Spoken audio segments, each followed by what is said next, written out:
Magsasaka na ang buhay na kinagis na ni Tatay Herbert mula sa barangay Mauraro, Ginubatan, Albay. Kaya nang matabunan ng makapal na abo mula sa Bulkang Mayon ang kanyang mga tanim na palay at nyog, malaki rin ang naging epekto nito sa kanyang kabuhayan. Kaya naman laking pasasalamat niya sa pamahalaan nang makatanggap ng 10,230 pesos cash assistance mula sa Department of Social Welfare and Development o DSWD. Nagpapasalamat ako na ganito, mabilis ang aksyon, mabilis ang ginagawa nilang pagtulong sa aming mga farmers.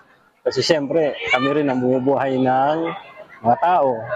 Kami rin nagpapakain. Siyempre, salamat sa suporta at sana laging ganyan. Pag meron lang na kalamidad o pag may kailangan kaming request, sana masuportahan pa rin.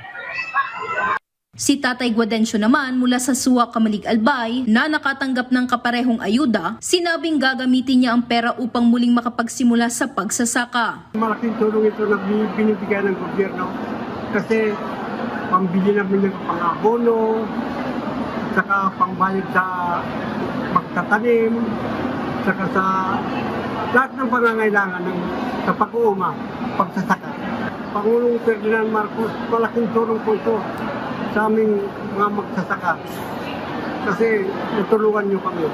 Kabilang sina Tatay Herbert at Tatay Guadencio sa higit 6,000 magsasaka na nakatanggap ng emergency cash transfer mula sa DSWD na personal na pinangasiwaan ni Secretary Rex Gatchalian. Layunin kasi ng kanyang ikatlong beses na pagbisita sa Albay na agarang maibigay ang 65 million pesos na halaga ng cash assistance bilang suporta ng pamahalang nasyonal sa sektor ng agrikultura na direktang naapektuhan ng ashfall mula sa Bulkang Mayon nitong May 2. Alinsunod ito sa direktiba ni Pangulong Ferdinand Marcos Jr. na tutukan ang sitwasyon ng Mayon bilang isang ongoing disaster concern na nangangailangan ng pangmatagalang suporta mula sa pamahalaan. Hindi lahat ng pangangailangan nahahanap doon sa relief packs na dinidistribute. Yung relief packs is immediate.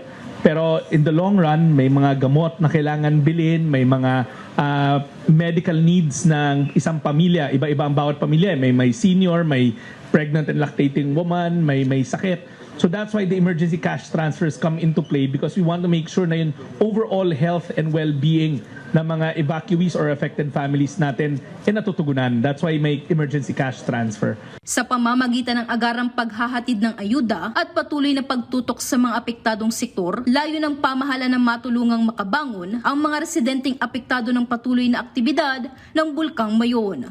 Mula rito sa Albay, para sa Integrated State Media, Helen Balea ng Radyo Pilipinas, Radyo Publiko.